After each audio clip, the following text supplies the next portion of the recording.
উঠলাম আমাদের পুরাতন বিল্ডিংয়ের ছাদে। খুব কষ্ট করে উঠেছি বিল্ডিংয়ের ছাদে।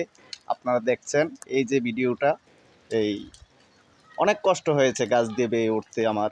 এই যে দেখেন পুরান বিল্ডিংয়ের সাইডগুলা অনেক পুরনো, প্রায় 100 বছর আগের পুরনো বিল্ডিং আপনাদের সামনে তুলে ধরেছি।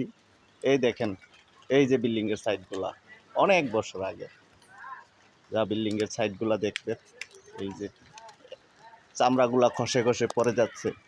এখনও কিন্তু বিল্ডিংয়ের ভিতরে মানুষ থাকে, মানুষ বসবাস করে, আমরা থাকি। এই যে দেখেন এই যে বিল্ডিংয়ের কাজগুলা দেখেন, দেখছেন এই যে বিল্ডিং, এই যে বিল্ডিং, এই যে বিল্ডিংয়ের ছাদের অংশগুলা কেমন ফেটে ফেটে খসখসা হয়ে গেছে। এই যে এই যে এই যে দেখেন বিল্ডিংয়ের সাইডে অনেক রকমের গাছ।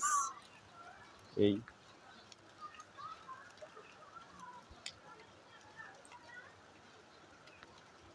এই যে দেখেন বিল্ডিংয়ের ছাদের সাথে একটি আতা ফল গাছ আছে, একটা ফল গাছ, আতা ফল গাছ। এই আতা ফল গাছটি দিয়ে উঠছি। গাছটা অনেক ছোট, তারপরও বহুত কষ্ট হয়েছে এই ছাদে উঠতে আমার। এই যে ভিডিও বানানোর জন্য, আপনাদের জন্য ভিডিও বানাইয়া ফেসবুকে ছাড়ি। দেখেন